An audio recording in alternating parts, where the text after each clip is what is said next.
Welcome back students. Reflective mind में आपका स्वागत है।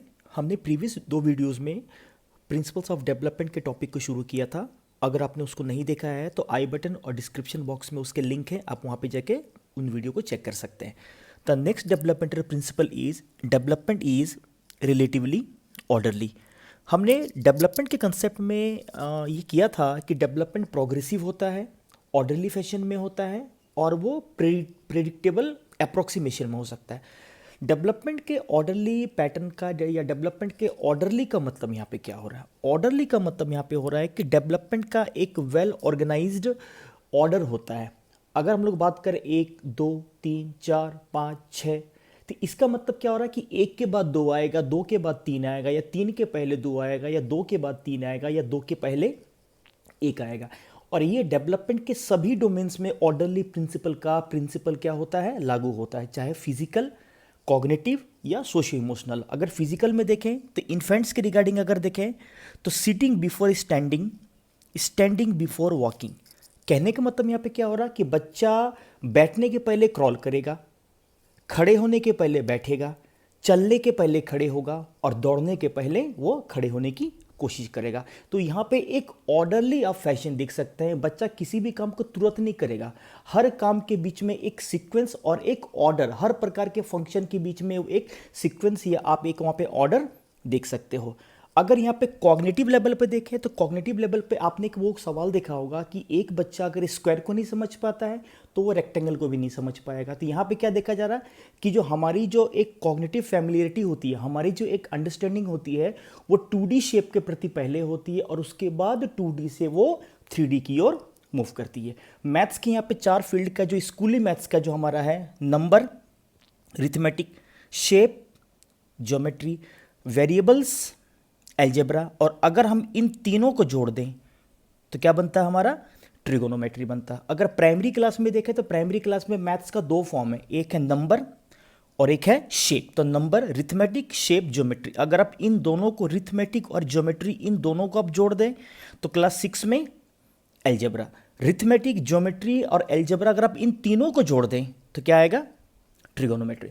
अगर ज्योग्राफी के रिगार्डिंग देखें तो यहाँ पे कंसेप्ट का भी एक ऑर्डरली डेवलपमेंट हमें एज पर डेवलपमेंटल प्रिंसिपल हमें दिखता है। एक छोटा सा एग्जांपल अगर मैं यहाँ पे देना चाहूँ, अगर मैं बोलूँ एक बच्चा अगर पहले सोलर सिस्टम को पढ़ता है, उसके बाद अगर हम उस बच्चे को किसी कंट्री के फिजिकल रिलीफ फीचर के बारे में या फिजिकल फीचर के बारे में बताते हैं, उसके बाद अगर वो बच्चा क्लाइमेट के बारे में, सीजन के बारे में, वेदर के बारे में पढ़ता है, तो यहाँ पे फिजिकल फीचर और क्लाइमेट, कहने का मतलब क्या कि एक बच्चा अगर प्लेन एरिया में है और एक बच्चा अगर हिली एरिया में है, तो प्लेन एरिया में किस प्रकार का टेम्परेचर है, किस प्रकार का रिलीफ है, किस प्रकार का प्रेसिपिटेशन है, हिली एरिया में किस प्रकार का टेम्परेचर, किस प्रकार का रिलीफ, किस प्रकार का वहाँ पे प्रेसिपिटेशन।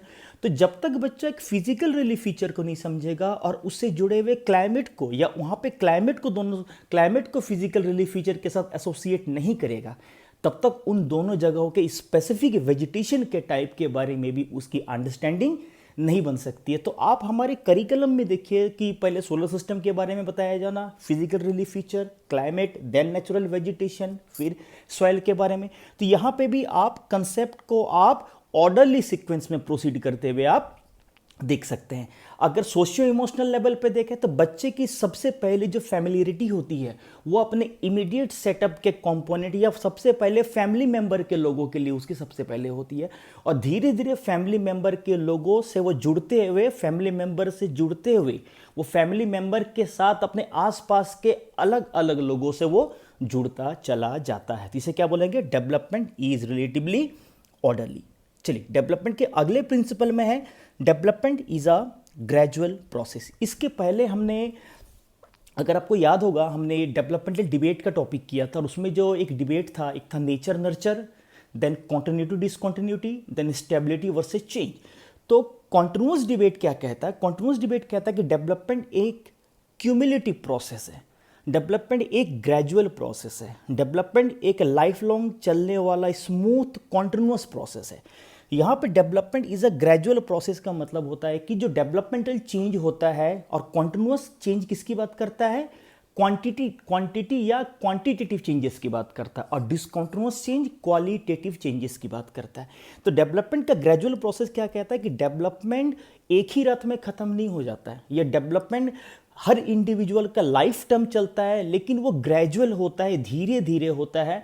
और most of the developmental feature अगर हम उसे ऑब्जर्व करना चाहें तो वो इजीली ऑब्जर्वेबल नहीं होता है, वो उसकी अपनी एक क्वालिटी होती है। अगर आप किसी इंसान को बहुत दिनों के बाद देखिए, कई बार हम लोग बच्चों का बर्थडे मनाते हैं, तो आप देखिए बर्थडे में उसके फिजिकल में, उसके कॉग्निटिव, उसके सोशियो कल्चरल में, हालांकि फिजिकल 20 साल के बाद हमें उतना ज़्यादा विजिबल नहीं होता या उतना ज़्यादा वो ऑब्जर्वेबल नहीं होता है। आप किसी इंसान को बहुत दिनों के बाद देखिए, या 1 साल के बाद, 2 साल के बाद, 4-5 महीने के बाद देखिए, तो हो सकता है आपको वहाँ पे कई अलग अलग प्रकार का चेंज होता हुआ दिखेगा, या आपको वहाँ पे चेंज दिखेगा। लेकिन डे टू डे लाइफ में जो आपके साथ रह रहे हैं, आप देखिए, है ना, उसके फिजिकल फीचर में चेंज आ रहा था, आप उसके फिजिकल फीचर में चेंज आ रहा है, लेकिन आप उस चेंज को ज़्यादा ऑब्जर्व नहीं कर पाइएगा, या फिर ऑब्जर्व अगर करते भी हैं तो वो ज़्यादा दिखेगा नहीं उस बच्चे में। तो यहाँ पे कौन सी बातें ध्यान रखनी है कि डेवलपमेंट ग्रेजुअल प्रोसेस है, कॉन्टिन्यूअस प्रोसेस है, लाइफ लॉन्ग स्मूथ वे में चलता रहता है। लेकिन मोस्ट ऑफ द जो चेंजेज होता है फिजिकल, कॉग्निटिव, सोशियो इमोशनल में हो, ठीक है, वो चेंजेस हमें दिखते नहीं है, लेकिन वो चेंजेस होते हैं। चलिए अगले स्लाइड में अगर देखें, अगले स्लाइड में है early development is more critical than later development.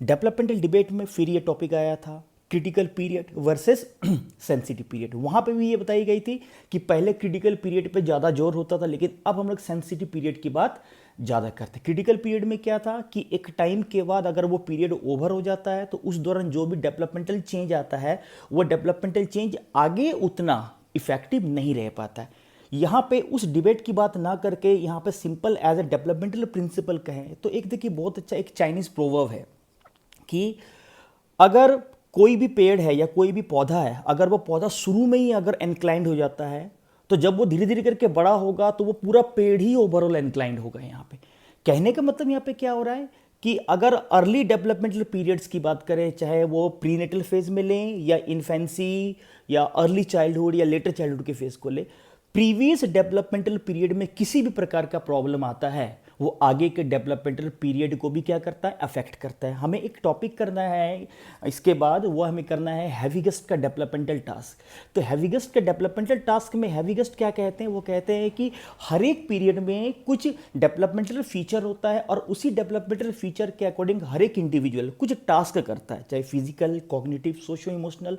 और अगर किसी एज स्पेसिफिक पीरियड में किसी स्पेसिफिक प्रकार का डेवलपमेंटल टास्क अगर नहीं हो पाता है, तो उस टास्क पर डिपेंडेंट फ्यूचर में आने वाले स्पेसिफिक पीरियड्स के डेवलपमेंटल टास्क भी नेगेटिवली या पॉजिटिवली हमें अफेक्ट होते हुए दिखते हैं। तो early development is more critical का मतलब होता है कि जब डेवलपमेंट शुरू हुआ है, ग्रोथ के साथ माँ के पेट से जब वो शुरू होता है, तो उस दौरान उसके डेवलपमेंटल फीचर्स को या उसको डेवलपमेंट को ज़्यादा सपोर्ट करना है। अर्थात वहाँ पे कुछ ऐसी चीज़ों की ज़रूरत है, चाहे अगर फिजिकल हो, अगर कॉग्निटिव हो, सोशियो इमोशनल। फिजिकल का मतलब अगर हमें वहाँ पे न्यूट्रिशन देना है, वहाँ पे मम्मा के हेल्थ का ध्यान रखना है। कॉग्निटिव का मतलब यहाँ पे कि मम्मा को ज़्यादा टेंशन नहीं लेना, उनके बॉडी में अगर किसी अलग अलग प्रकार के अगर कॉग्निटिव रिलेटेड चेंजेज आता है तो वो बच्चे के अर्ली डेवलपमेंटल फीचर्स को भी क्या कर सकता है, अफेक्ट कर सकता है। यहाँ पे अगले डेवलपमेंटल प्रिंसिपल में development is the joint result of maturation and learning. Developmental debate को आप यहाँ पे जाके प्लीज चेक करें, आई बटन में फिर मैं इसके लिंक को शेयर करूंगा, ठीक है। Development is the joint result of maturation and learning, जिसको हमने नेचर और nurture, individual features versus environmental features, या बायोलॉजी वर्सेस कल्चर के फॉर्म में, या फिर और भी अलग अलग नाम से हमने इसे बांटा था। अब देखिए यहाँ पे हमने डेवलपमेंटल डिबेट में क्या बोला था कि एक ह्यूमन के डेवलपमेंट में मैच्योरेशन की बात करें या लर्निंग की बात करें, दोनों में से कोई एक सोल डिटर्मिनेट नहीं है, दोनों का एक इंटरेक्शनल कंट्रीब्यूशन हमें दिखता है मैच्योरेशन और लर्निंग का। लर्निंग हमारे एनवायरमेंटल फैक्टर से अफेक्ट ज़्यादा होता है और वो पोस्ट नेटल पीरियड में इफेक्टिव ज़्यादा है, लेकिन अगर मैच्योरेशन की बात करें, मैच्योरेशन का मतलब क्या था कि फिजिकल ग्रोथ और फिजिकल डेवलपमेंट के साथ हमारे बॉडी में जो एक ओवरऑल चेंज आता है उसे क्या बोलते हैं, फिजिकल मैच्योरेशन कहते हैं।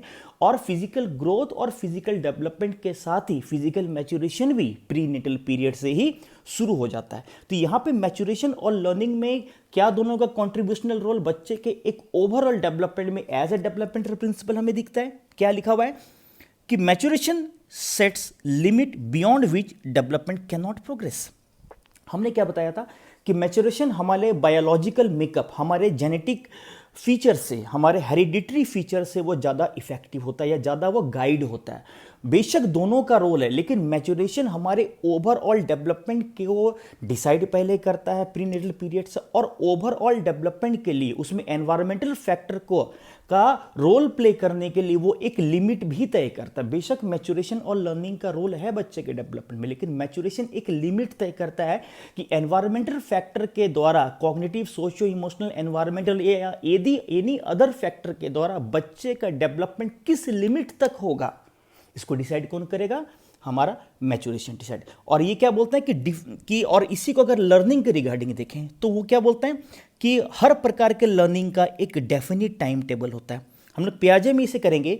वो क्या बोलते हैं कि जब तक बच्चा डेवलपमेंटली रेडी नहीं है, जब तक बच्चे में एक प्रकार का कॉग्निटिव डेवलपमेंटल रेडीनेस नहीं आएगा, या जब तक बच्चा किसी भी चीज़ को अंडरस्टैंड करने के लिए कॉग्निटिवली रेडी नहीं है, तब तक बच्चा लर्न नहीं कर सकता। हमने डेवलपमेंट और लर्निंग के इंटररिलेशन वाली वीडियो में क्या किया था, पियाजे क्या बोलते हैं कि पहले बच्चे का कॉग्निटिव डेवलपमेंट है फिर लर्निंग है, लेकिन वाइगोत्स्की क्या बोलते हैं कि नहीं, पहले बच्चे का सोशल लर्निंग है फिर कॉग्निटिव डेवलपमेंट है। तो यहाँ पे पियाजे किस बात पे जोर दे रहे हैं कि जब तक बच्चे का पहले कॉग्निटिव डेवलपमेंट नहीं होगा, और कॉग्निटिव डेवलपमेंट का मतलब क्या कि जब तक बच्चा कॉग्निटिवली किसी भी चीज़ को करने के लिए या लर्न करने के लिए रेडी नहीं होगा, या जब तक बच्चे में एक प्रकार की रेडीनेस कॉग्निटिव लेवल पे नहीं होगी, जब तक बच्चा चिंतन करने के लिए अपने लेवल पे कंफर्टेबल नहीं होगा, तब तक वो चीज़ों को लर्न नहीं कर सकता है। यहाँ पे next developmental principle is each phase of development has potential hazards. Potential hazard का मतलब होता है खतरे, संभावित खतरे। देखिए हर स्टेज में बहुत सारे खतरे होते हैं, बहुत सारे हैजर्ड्स होते हैं, अर्थात बहुत सारे हमें प्रिकॉशंस रखने होते हैं, बहुत सारी चीज़ों को ध्यान रखना पड़ता है कि अगर वो चीज़ें होंगी तो हमारा डेवलपमेंट इफेक्ट हो सकता है, और अगर हम कुछ स्पेसिफिक हैजर्ड्स को अगर अवॉइड करें तो हमारा डेवलपमेंट स्मूथली क्या कर सकता है, रन कर सकता है। हैजर्ड्स में physical, psychological, environmental. Physical hazard का मतलब होता है कि अगर मम्मा के बॉडी में किसी भी प्रकार का फिजिकल प्रॉब्लम आता है, फिजिकल है ना, किसी भी प्रकार का अगर हेल्थ रिलेटेड डिजीज आता है, अगर हेल्थ वहाँ पे उनका इफेक्ट हो रहा है नेगेटिवली, तो वो बच्चे के हेल्थ, बच्चे के फिजिकल हेल्थ को भी वो क्या करेगा, इफेक्ट करेगा। एक हम लोग एग्जांपल यहाँ पे ले सकते हैं कि प्रीनेटल पीरियड में बहुत प्रकार के प्रिकॉशंस को मम्मा को ड्यूरिंग प्रेगनेंसी रखनी होती है, लेकिन अगर मम्मा ड्यूरिंग प्रेगनेंसी किसी भी प्रकार के नेगेटिव एनवायरमेंटल चीज़ों को, लाइक केमिकल्स, लाइक एल्कोहलिक या ड्रग्स या अदर प्रकार के किसी भी एलिमेंट्स को अगर वो इनटेक करती है, और इन सभी एलिमेंट्स के लिए हम लोग बायोलॉजी में एक टर्म यूज़ करते हैं, उसे क्या बोलते हैं, टेराटोजिन्स। क्या बोलते हैं, टेराटोजिन्स, TERATOGENS। टेराटोजिन्स अगर वो इनटेक करती है तो उसके कारण क्या होता है कि मम्मा का अगर फिजिकल हेल्थ अगर अफेक्ट होता है तो वह बच्चे के फिजिकल हेल्थ को भी एक ओवरऑल डेवलपमेंटल के नाते वो क्या करेगा, अफेक्ट करेगा। साइकोलॉजिकल हैजर्ड का मतलब क्या होता है कि अगर प्रेगनेंसी पीरियड में मम्मा किसी प्रकार के स्ट्रेस को लेती है, मम्मा की बॉडी किसी प्रकार के टेंशन के कारण, फ्रस्ट्रेशन के कारण या एनी अदर फैक्टर के कारण अगर उनकी साइकोलॉजी या अगर उनका सोचने का तरीका, उनका बिहेवियर अगर वहाँ पे प्रभावित होता है, तो वह बच्चे के हेल्थ को भी वो क्या कर सकता है, प्रभावित कर सकता है। और ये सिर्फ प्रीनेटल पीरियड में नहीं, ये हमारे लिए भी लागू होता है कि कहा भी जाता है कि चिंता चिता समान होती है यहाँ पे। तो अगर हमें किसी प्रकार का टेंशन है, अगर हम लोग फ्रस्ट्रेट होते हैं, अगर हम लोग डे टू डे लाइफ से परेशान होते हैं या किसी भी ऐसी एक्टिविटी से परेशान होते हैं जो एक साइकोलॉजिकल हैजर्ड है ना, तो उसके कारण भी हमारे डेवलपमेंट पे उसका नेगेटिव इम्पैक्ट दिखता है। अगर एनवायरमेंटल हैजर्ड की बात करें तो एनवायरमेंटल का मतलब होता है कि अगर आसपास का कोई भी अगर ऐसा नेगेटिव एनवायरमेंटल कंडीशंस अगर बनता है, जैसे पॉल्यूशंस के कारण या और भी अदर बोल सकते हैं पेंडेमिक के कारण या किसी भी ऐसा एनवायरमेंटल प्रॉब्लम के कारण भी वो एक हैजर्ड के फॉर्म में हो सकता है, और वो भी हमारे डेवलपमेंट को क्या कर सकता है, अफेक्ट कर सकता है। अब देखिए डेवलपमेंट का जो अगला प्रिंसिपल है वो इसी हैजार्ड से जुड़ा हुआ है कि development is aided by stimulation. कहा जाता है कि अगर हमें कुछ स्टिमुलेशन लाइफ में मिलना चाहिए, कुछ हमें एड मिलना चाहिए, अगर वो एड नहीं मिल पाता है तो उस एड के कारण एक हैजार्डियस कंडीशन पैदा हो सकता है यहाँ पे, है ना। एड का मतलब क्या, अगर फिजिकल देखें तो कहा भी जाता है कि प्रेगनेंसी पीरियड में मम्मा को बहुत प्रकार की माने हेल्थ न्यूट्रिशन से लेना पड़ता है ताकि उनकी फिजिकल हेल्थ अच्छी रहे और उसी से बच्चे का फिजिकल हेल्थ भी मामा की फिजिकल हेल्थ से जुड़ा हुआ है। अगर स्टिमुलेशन की बात करें वो हर डोमेन पे लागू होता है, चाहे physical, cognitive, socio emotional. Cognitive domain की बात करें, अगर बच्चे को कहीं पे ज़रूरत है, बच्चे को मोटिवेट करना है, बच्चों को सपोर्ट करना है, बच्चे को इंटरनली एनर्जेटिक फील कराना है वहाँ पे, तो वहाँ पे भी बच्चे को मोटिवेट करना जरूरी है जो उस बच्चे के कॉग्निटिव हेल्थ के लिए जरूरी है। अगर यहाँ पे हम लोग सोशो इमोशनल कंपोनेंट या डोमेन की बात करते हैं, सोशो इमोशनल का मतलब क्या होता है कि अगर बच्चा सोसाइटी में इन्वॉल्व नहीं हो रहा है तो वो भी बच्चे के लिए खतरा है, वो आगे जाके उतना एक्सट्रोवर्ट नहीं बन पाएगा, उसका जो एक सोशल इंटेलिजेंस है ना, उसका जो अपना एक सोशल वर्ल्ड है वो अनअफेक्टेड होगा, वो अपने आप को अपने आसपास की सोसाइटी से वो ज़्यादा कनेक्ट नहीं कर पाएगा यहाँ पे। तो डेवलपमेंट के हर एक पीरियड में डेवलपमेंट को कुछ स्पेसिफिक प्रकार की स्टिमुलेशन की या कुछ ट्रिगर फैक्टर्स की रिक्वायरमेंट होती है, कुछ एड की ज़रूरत पड़ती है, और वो माँ के पेट से लेकर प्रीनेटल पीरियड के साथ साथ वो पोस्ट नेटल पीरियड में भी वो टिल डेथ तक क्या होता है वो लागू होता है। अगर मेडिसिनल फैसिलिटीज़ की बात करें, अगर मोटिवेटिंग फैक्टर की बात करें, या किसी भी ऐसे अगर डाइट पैटर्न की बात करें, एक एनवायरमेंटली सपोर्टिव एनवायरनमेंट की बात करें, बच्चों के फेवर में होने वाले ज़्यादा बेहतर एनवायरनमेंट की बात करें, ये सारी चीज़ें हमारे डेवलपमेंट को ओवरऑल एज एन एड क्या करती है, अफेक्ट करती है। तो next developmental principle is social expectations. हमें इस टॉपिक को आगे डिटेल में करना है। यहाँ पे क्या है कि every stage of development has social expectation. देखिए किसी स्पेसिफिक पीरियड में अगर मैं बोलूँ बर्थ टू 2, 2 to 6 और 7, 7 to 11, 11 to 18, हर एक डेवलपमेंटल पीरियड में ह्यूमन स्पेसिफिक प्रकार के physical, cognitive and socio emotional task को करता है। फिजिकल का मतलब अगर बोले कि बर्थ टू 2 ईयर तक का बच्चा अगर खड़े हो पा रहा है, चल फिर रहा है, क्रॉल कर रहा है।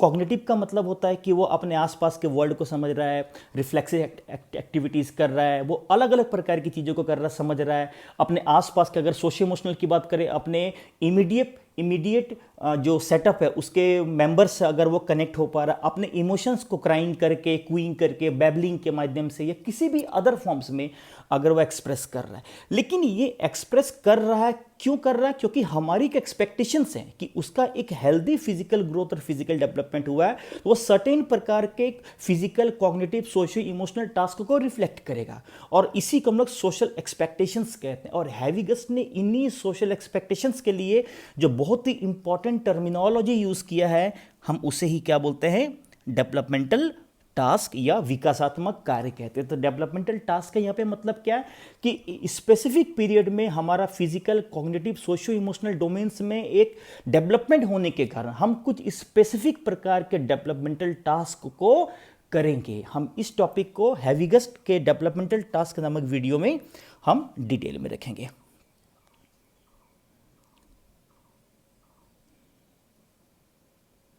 चलिए अगले डेवलपमेंटल प्रिंसिपल में है डेवलपमेंट लीड्स टू, ये बहुत इंपॉर्टेंट प्रिंसिपल है, development leads to integration and differentiation. एक सवाल आया था, सवाल से इस डेवलपमेंटल प्रिंसिपल को शुरू कर रहा हूँ कि एक इंसान अपने पूरे हैंड को हिलाता है, पूरे हाथ को हिला रहा है, और उसके बाद वो अपने फिंगर्स को हिला रहा है, फिर वो हैंड को भी हिलाता है और फिंगर्स को भी हिलाता है। तो यहाँ पे आप हैंड के मूवमेंट के साथ यहाँ पे फिंगर के मूवमेंट के इंटीग्रेशन को भी आप क्या कर सकते हैं, देख सकते हैं। इंटीग्रेशन या इंटीग्रेशन का मतलब होता है चीज़ों का आपस में जुड़ना, दो अलग अलग प्रकार की एक्टिविटीज़ का क्या होना, यहाँ पे कोऑर्डिनेट होना। यहाँ पे आप लोगों ने अगर नाम सुना होगा आई हैंड कोऑर्डिनेशन। आई हैंड कोऑर्डिनेशन का मतलब क्या होता है कि हम लोग जिधर की ओर अगर हम लोग लिख रहे हैं तो लिखते हुए हमारा ध्यान भी उधर की ओर हो रहा है, आई हैंड कोऑर्डिनेट करना। तो आई हैंड कोऑर्डिनेशन का मतलब क्या होता है, या कोऑर्डिनेशन का मतलब या इंटीग्रेशन या इंटीग्रेटिव कोऑर्डिनेशन का यहाँ पे मतलब क्या हो रहा है कि अलग अलग एक्टिविटीज़ को क्या करना, यहाँ पे इंटीग्रेट करना, चाहे फिजिकल, कॉग्निटिव या सोशियो इमोशनल। और डिफरेंशिएशन का मतलब क्या होता है? डिफरेंशिएशन का मतलब होता है कि चीज़ों को अलग अलग करना, चीज़ों को डिफर करना है यहाँ पे। और मैंने इसके पहले डेवलपमेंटल प्रिंसिपल में दो प्रिंसिपल को मैं यहाँ पे रिमाइंड कराना चाहूँगा, एक था जनरल टू स्पेसिफिक और एक था सिंपल टू कॉम्प्लेक्स। यहाँ पे इंटीग्रेशन का मतलब क्या? देखिए, integration means connection of more basic previously learned behaviours into new hire level of structures. अगर पियाजियन कॉग्निशन में देखें तो पियाजे अपने कॉग्निटिव डेवलपमेंट के थ्योरी को 4 इंटीग्रेटेड या इंटर रिलेटेड डिसकॉन्टिन्यूअस स्टेजेस में बांटते हैं। लेकिन वो क्या बोलते हैं कि हर एक लेवल का कॉग्निशन स्पेसिफिक होता है और हर एक लेवल का कॉग्निशन अपने प्रीवियस स्टेज और अपने बाद वाले स्टेजेस से क्या होता है, वो अटैच होता है। अगर फर्स्ट स्टेज में देखें तो फर्स्ट स्टेज में वहाँ पे ऑब्जेक्ट परमानेंस की बात करें या गोल डायरेक्टेड एक्शंस की बात करें, ये सारी चीज़ें वहाँ पे दिखती है। लेकिन आप वहाँ पे ध्यान दीजिएगा कि फर्स्ट स्टेज में मास्टरी के बाद ही वो सेकेंड स्टेज के कॉग्निटिव टास्क के प्रति बच्चे की एक कॉग्निटिव फैमिलियरिटी डेवलप होती है।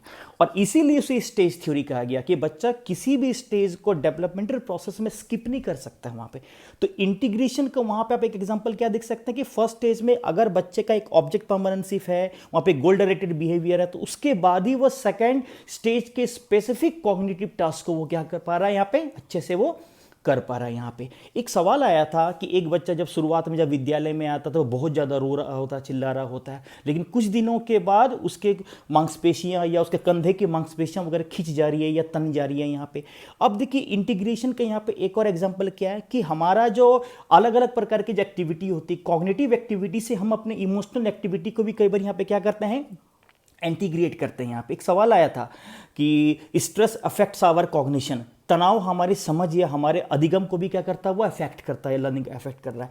तो आप स्पेसिफिक प्रकार के या अलग अलग प्रकार के आप डोमेन्स ऑफ डेवलपमेंट या फिजिकल, कॉग्निटिव और सोशियो इमोशनल के बीच में भी आप इंटीग्रेटेड कनेक्शन को आप क्या कर सकते हैं, वहाँ पे देख सकते हैं। लेकिन फिर यहाँ पे डिफ्रेंसिएशन भी कैसा होता है, आप डिफ्रेंसिएशन के मतलब को समझिए।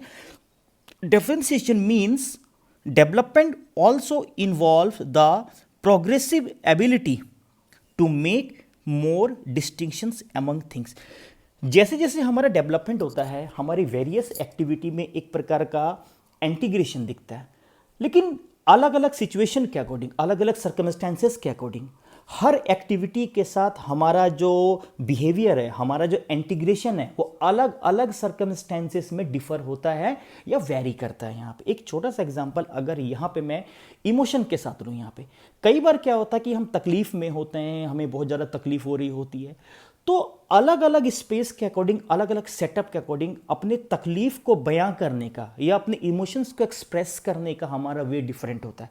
हम फैमिली मेंबर के बीच में होते हैं तो वहाँ पे हमारा समथिंग होता है, हम अपने क्लोज्ड वन के बीच में होते हैं वहाँ पे डिफरेंट होता है, हम कई बार एक पब्लिक सेटअप में होते हैं, सोशल सेटअप में होते हैं या एक अनफैमिलियर सेटअप में होते हैं, तो वहाँ पे हमारे इमोशंस को रिफ्लेक्ट करने का या इमोशंस को वहाँ पे क्या कर सकते हैं, एक्सप्रेस करने का हमारा ढंग वहाँ पे समथिंग क्या होता है, डिफरेंट होता है। तो डेवलपमेंट का एक बहुत बड़ा फीचर याद रखिए कि डेवलपमेंट अपने वेरियस डोमेन्स को आपस में वो क्या करता है, इंटीग्रेट करता है, लेकिन उसमें भी डिफरेंशिएशन होता है। अर्थात इंटीग्रेशन का नेचर सर्कमस्टेंसेस के अकॉर्डिंग क्या होता है, वो वेरी करता है, उसमें एक प्रकार का चेंज दिखता है।